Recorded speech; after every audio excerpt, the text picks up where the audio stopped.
ओम शांति। 28 सितंबर 2024। बाबा के महावाक्य।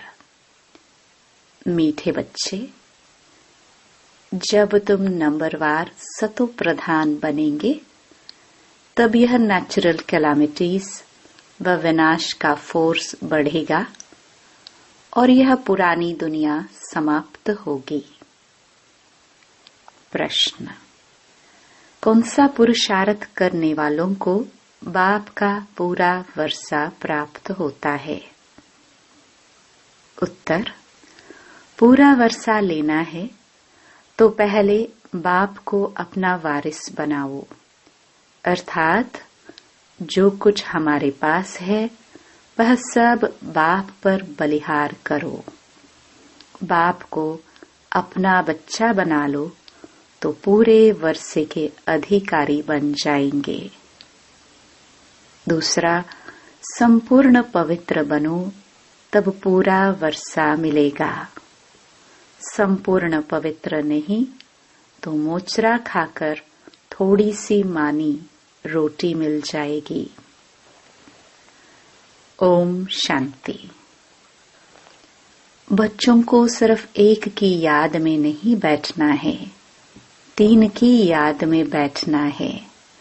भल एक ही है, परंतु तुम जानते हो वह बाप भी है, शिक्षक भी है, सतगुरु भी है। हम सबको वापस ले जाने आए हैं। यह नई बात तुम ही समझते हो। बच्चे जानते हैं वह जो भक्ति सिखाते हैं, शास्त्र सुनाते हैं, वह सब हैं मनुष्य। इनको तो मनुष्य नहीं कहेंगे ना। यह तो है निराकार।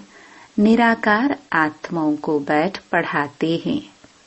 आत्मा शरीर द्वारा सुनती है। यह ज्ञान बुद्धि में होना चाहिए। अभी तुम बेहद के बाप की याद में बैठे हो। बेहद के बाप ने कहा है, रूहानी बच्चों, मुझे याद करो तो पाप कट जाए। यहाँ शास्त्र आदि की कोई बात नहीं। जानते हो बाप हमको राजयोग सिखला रहे हैं। कितना भारी टीचर है। ऊंचते ऊंच तो पद भी ऊंचते ऊंच प्राप्त कराते हैं। जब तुम सतो प्रधान बन जाएंगे नंबरवार पुरुषार्थ अनुसार, तब फिर लड़ाई होगी, नेचुरल कैलामिटीज भी होंगी। याद भी जरूर करना है। बुद्धि में सारा ज्ञान भी होना चाहिए। सिर्फ एक ही बार पुरुषोत्तम संगम युग पर बाप आकर समझाते हैं, नई दुनिया के लिए। छोटे बच्चे भी बाप को याद करते हैं। तुम तो समझदार हो, जानते हो बाप को याद करने से विकर्म विनाश होंगे और बाप से ऊंच पद पाएंगे। यह भी जानते हो इन लक्ष्मी नारायण ने नई दुनिया में जो पद पाया है वह शिव बाबा से ही पाया है। यह लक्ष्मी नारायण ही फिर 84 का चक्कर लगाकर अभी ब्रह्मा सरस्वती बने हैं। यही फिर लक्ष्मी नारायण बनेंगे। अभी पुरुषार्थ कर रहे हैं। सृष्टि के आदि मध्य अंत का तुमको ज्ञान है। अब तुम अंधश्रद्धा से देवताओं के आगे माथा नहीं झुकाएंगे। देवताओं के आगे मनुष्य जाकर अपने को पतित सिद्ध करते हैं। कहते हैं आप सर्वगुण संपन्न हो, हम पापी विकारी हैं, कोई गुण नहीं है। तुम जिनकी महिमा गाते थे, अभी तुम स्वयं बन रहे हो। कहते हैं बाबा यह शास्त्र आदि कब से पढ़ना शुरू हुआ है? बाप कहते हैं जब से रावण राज्य शुरू हुआ है। यह सब है भक्ति की सामग्री। तुम जब यहाँ बैठते हो तो बुद्धि में सारा ज्ञान धारण होना चाहिए। ये संस्कार आत्मा ले जाएगी। भक्ति के संस्कार नहीं जाने हैं। भक्ति के संस्कार वाले पुरानी दुनिया में मनुष्यों के पास ही जन्म लेंगे। यह भी जरूर है, तुम्हारी बुद्धि में यह ज्ञान का चक्कर चलना चाहिए। साथ साथ बाबा को भी याद करना है। बाबा हमारा बाप भी है। बाप को याद किया तो वे कर्म विनाश होंगे। बाबा हमारा टीचर भी है, तो पढ़ाई बुद्धि में आएगी और सृष्टि चक्र का ज्ञान बुद्धि में है, जिससे तुम चक्रवर्ती राजा बनेंगे। याद की यात्रा चल रही है। ओम शांति। भक्ति और ज्ञान बाप को कहा जाता है ज्ञान का सागर। उनको भक्ति का सारा मालूम है। भक्ति कब शुरू हुई, कब पूरी होगी, मनुष्यों को यह पता नहीं। बाप ही आकर समझाते हैं, सत्युग में तुम देवी देवता विश्व के मालिक थे। वहाँ भक्ति का नाम नहीं, एक भी मंदिर नहीं था। सब देवी देवता ही थे। पीछे जब आधी दुनिया पुरानी होती है, यानी 2500 वर्ष पूरे होते हैं, अथवा त्रेता और द्वापर का संगम होता है, तब रावण आता है। संगम तो जरूर चाहिए। त्रेता और द्वापर के संगम पर रावण आते हैं, जबकि देवी देवता वाम मार्ग में गिरते हैं। यह सिवाय तुम्हारे कोई नहीं जानते। बाप भी आते हैं कलयुग अंत और सतयुग आदि के संगम पर, और रावण आता है त्रेता और द्वापर के संगम पर। अब उस संगम को कल्याणकारी नहीं कहेंगे, उनको तो अकल्याणकारी ही कहेंगे। बाप का ही नाम कल्याणकारी है। द्वापर से अकल्याणकारी युग शुरू होता है।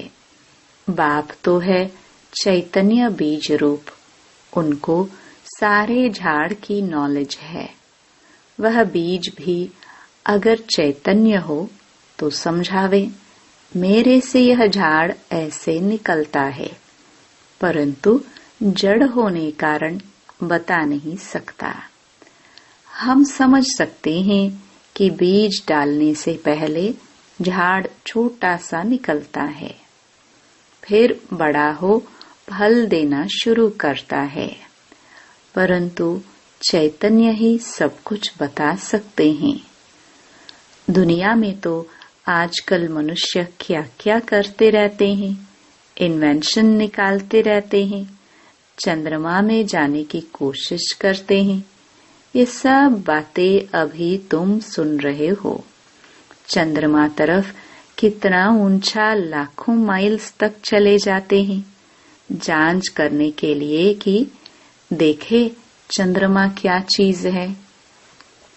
समुद्र में कितना दूर तक जाते हैं, जांच करते हैं, परंतु अंत पा नहीं सकते। पानी ही पानी है। एरोप्लेन में ऊपर जाते हैं, उन्हों को पेट्रोल इतना डालना है जो फिर वापस भी आ सके। आकाश बेहद है ना, सागर भी बेहद है।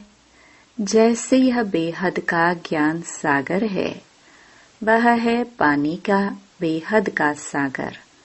आकाश तत्व भी बेहद है, धरती भी बेहद है। चलते जाओ, सागर के नीचे फिर धरती है। पहाड़ी किस पर खड़ी है? धरती पर।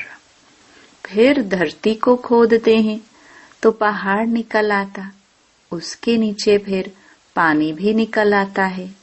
सागर भी धरनी पर है, उसका कोई अंत नहीं पा सकते हैं कि कहाँ तक पानी है, कहाँ तक धरती है।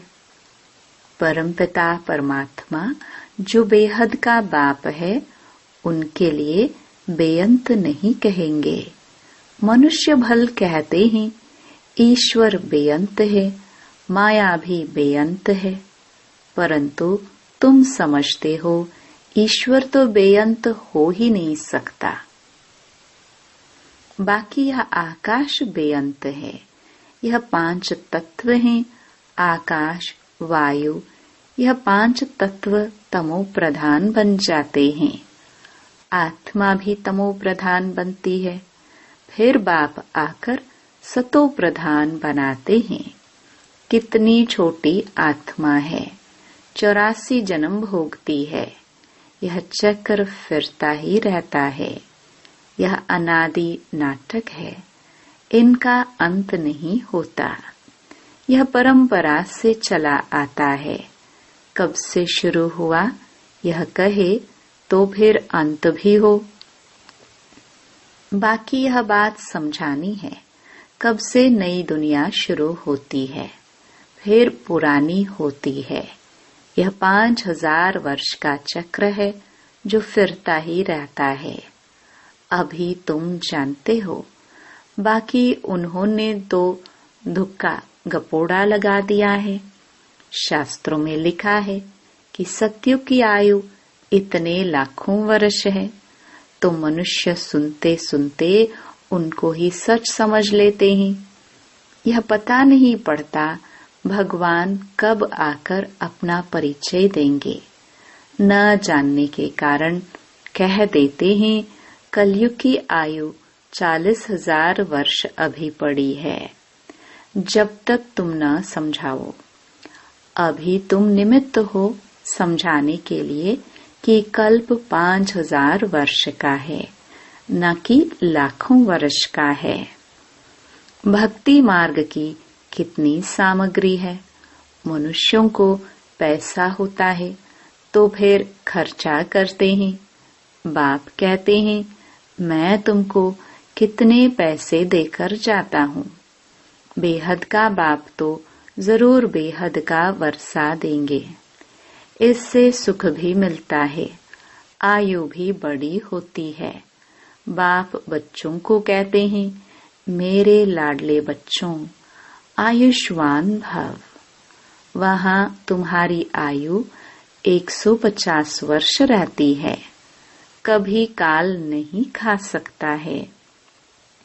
बाप वर देते हैं, तुमको आयुष्मान बनाते हैं, तुम अमर बनेंगे। वहाँ कभी अकाले मृत्यु नहीं होगी। वहाँ तुम बहुत सुखी रहते हो, इसलिए कहा जाता है सुख धाम। आयु भी बड़ी होती, धन भी बहुत मिलता है, सुखी भी बहुत रहते हो। कंगाल से सरताज बन जाते हैं, तुम्हारी बुद्धि में है। बाप आते हैं देवी देवता धर्म की स्थापना करने। वह तो जरूर छोटा झाड़ होगा। वहाँ है ही एक धर्म, एक राज्य, एक भाषा। उसको ही कहा जाता है विश्व में शांति। सारे विश्व में हम ही पाटधारी हैं। यह दुनिया नहीं जानती। अगर जानती हो तो बताए कब से हम पाट बजाते आए हैं। अभी तुम बच्चों को बाप समझा रहे हैं। गीत में भी है ना, बाबा से जो मिलता है सो और कोई से नहीं मिलता। सारी पृथ्वी, आसमान, सारी विश्व की राजधानी दे देते हैं। यह लक्ष्मी नारायण विश्व के मालिक थे। फिर बाद में जो राजाए आदि होते हैं वह भारत के थे। गायन भी है जो बाबा देते हैं, वह और कोई दे न सके। बाप ही आकर प्राप्ति कराते हैं। तो यह सारा ज्ञान बुद्धि में रहना चाहिए, जो कोई को भी समझा सको। इतना समझने का है। अब समझा कौन सकते हैं? जो बंधन मुक्त हो। बाबा के पास जब कोई आते हैं तो बाबा पूछते हैं कितने बच्चे हैं, तो कहते 5 बच्चे अपने हैं और छठा बच्चा शिव बाबा है। तो जरूर सबसे बड़ा बच्चा ठहराना। शिव बाबा के बन गए तो फिर शिव बाबा अपना बच्चा बनाए विश्व का मालिक बना देते हैं। बच्चे वारिस हो जाते हैं। यह लक्ष्मी नारायण शिव बाबा के पूरे वारिस हैं। आगे जन्म में शिव बाबा को सब कुछ दे दिया तो वर्षा जरूर बच्चों को मिलना चाहिए। बाबा ने कहा मुझे वारिस बनाओ, फिर दूसरा कोई नहीं। कहते बाबा ये सब कुछ आपका है, आपका फिर हमारा है। आप हमको सारे विश्व की बादशाही का वर्षा देते हो, क्योंकि तुमको जो कुछ था वह दे दिया।